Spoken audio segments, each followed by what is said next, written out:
Le vainqueur cette année est Monsieur Patrick. Oui.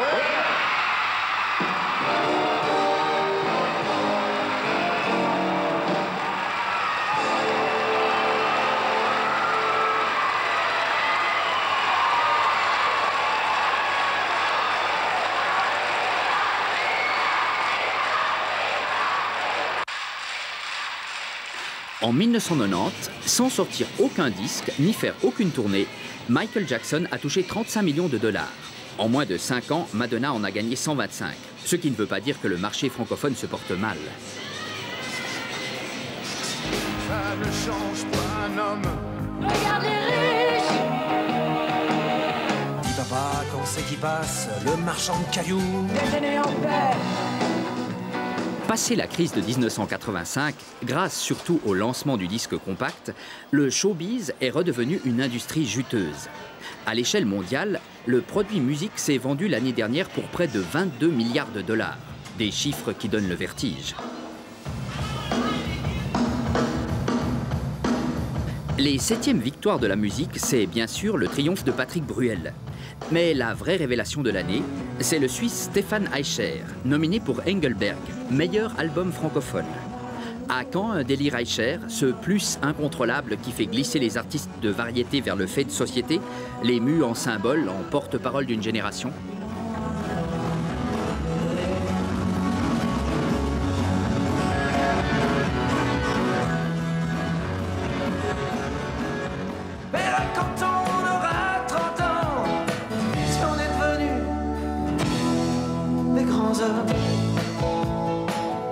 Après un premier disque qui fut un bide, Bruel explose au Zénith en 1990, puis au cours d'une tournée triomphale. 125 grands-messes, suivies par un flot de spectateurs enthousiastes. Les 12 à 30 ans se cherchaient un messie. Ils l'ont trouvé et achètent 2 millions d'albums. La Bruel Mania ne va plus s'arrêter, jusqu'à devenir événement sociologique. Invité de l'émission de télévision 7 sur 7, le chanteur dépassera l'audience obtenue quelques semaines plus tôt par François Mitterrand, président de la République française.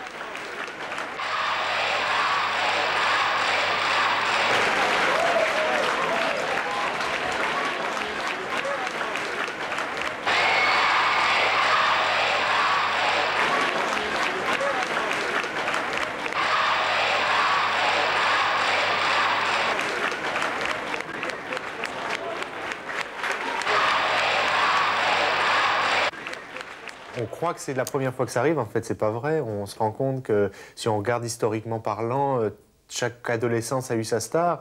Et il se trouve qu'en ce moment, c'est Bruel qui remplit ce rôle parce qu'il parle aux jeunes de manière... il utilise le langage du moment, il leur dit les choses qui les passionnent en ce moment, et c'est pour ça qu'ils répondent tous. Et avant lui, il y avait qui? Il y en a eu plein, il y a eu Mariano. Mexico, Mexique. Chaque soir, avant de me coucher, je mets mon phono près de mon lit et je passe tous ces disques. Je ne m'endors qu'après avoir serré contre ma poitrine son portrait, encadré, qui est toujours près de moi. Et je suis heureuse. Le langage n'a guère évolué, même si ce n'est pas au beau Patrick, mais au beau Louis que s'adresse ce courrier de lectrice d'une fan des années 50. Comment accueillez-vous les femmes qui sans doute vous écrivent ou même viennent vous voir? Je les accueille exactement comme vous les accueillez. Les unes bien et les autres un peu moins bien, parce qu'il y a de tout dans la vie du Seigneur, comme on dit. Il y a la majorité qui sont très gentils, mais il y en a des autres qui dépassent les bornes.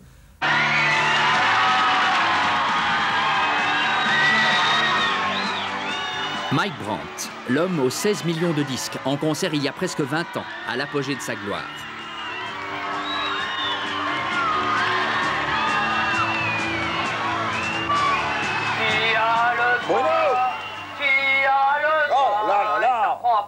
Qui a le droit à des enfants? Qui a le droit de faire ça à un enfant qui croit vraiment ce que disent les grands? On passe sa vie à dire merci. Merci à qui? c'est apparu assez tard en France, alors qu'aux États-Unis, ça existe depuis Sinatra, depuis Bing Crosby, il y avait des fans. Sinatra, il y avait des filles qui, dans les salles de spectacle, jetaient à Frank Sinatra leur soutien-gorge. On appelait ça on appelait les filles à l'époque les Bobby Soxers. Bon, mais en France, c'est venu assez tard. Ça a commencé un peu avec Beko, pour lequel on a cassé les sièges à l'Olympia. Et puis, ils ont débouché en riant à l'avance du champagne de France et l'on a dansé.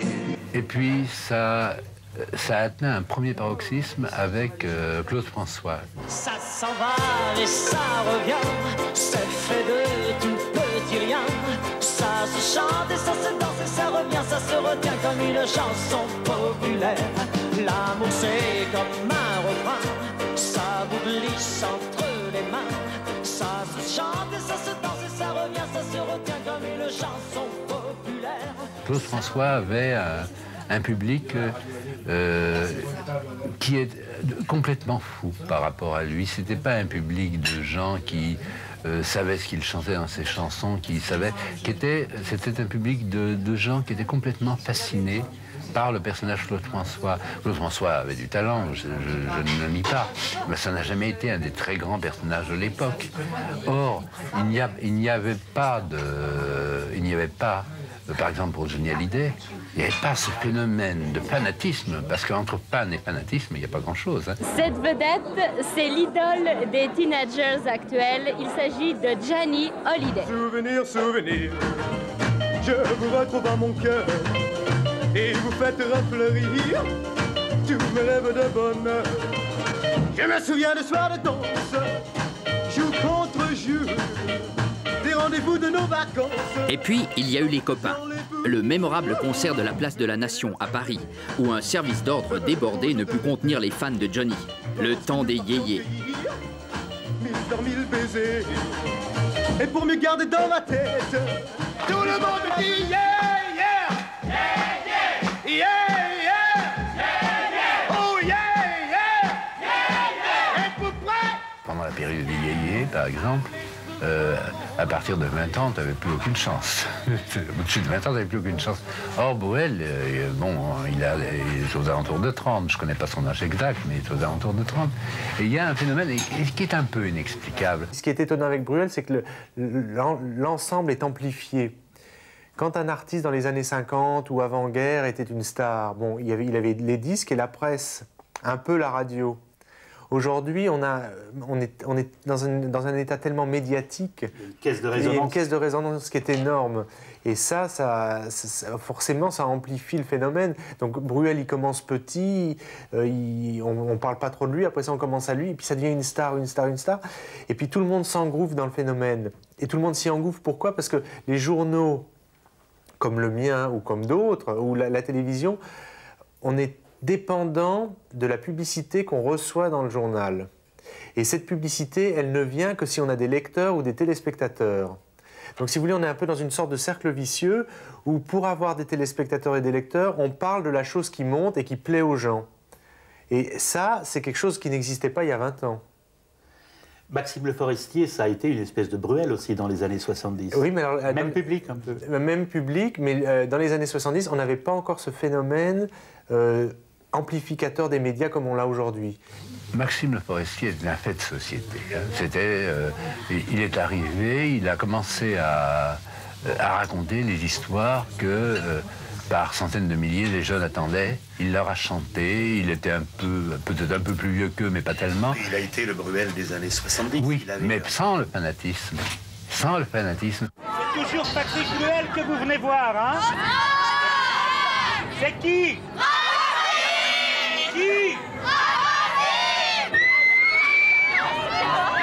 On s'évanouissait pas dans les salles où passait Maxime. Elle était bourrée à craquer, il faisait le record de popularité, il a été le record de vente de disques. On ne s'est jamais évanoui pour Maxime. Maxime, il était convaincant, il racontait les histoires que les gens qui venaient le voir avaient envie d'entendre, probablement parce que c'est des histoires qu'ils auraient eux-mêmes racontées s'ils avaient eu le talent de le faire. Quand ne claironnera plus personne, Au nom du bien, du mal, du roi ou de Dieu, on pourra faire un tour de terre, sans pleurer, sans vomir, sans se fermer les yeux. Je veux quitter ce monde en regrettant un peu. Je veux quitter ce monde heureux. Que je te touche, que je te couche. Comment ça se vit d'être une méga star? Pour moi, ça s'est vécu assez naturellement. Dans les 2 premières années, je m'en suis pas aperçu. Parce que j'avais beaucoup de boulot. C'est beaucoup de travail, en fait. Je faisais peut-être 300 concerts par an, plus les disques, plus toutes les choses que je faisais à côté, parce que je faisais pas que de la chanson. Donc j'ai pas vraiment vu ça. J'ai commencé à le voir au bout de 3 ans, 75, oui, Palais des Congrès. Là, là c'est bizarre, parce que c'est un faux pouvoir.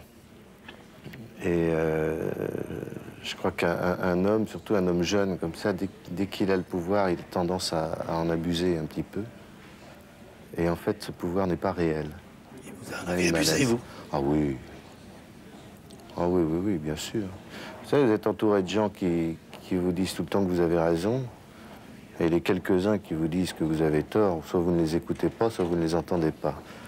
Donc, il y a un phénomène d'égotisme qui s'installe.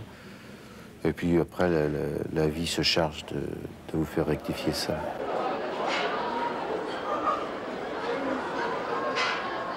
Parce que je comprends pas. Il est 2h30 là, le spectacle a lieu à... Mais c'est pour être tout devant, monsieur. C'est pour être au premier rang. Ouais. Quand je serai fini dans la rue, en grand public, je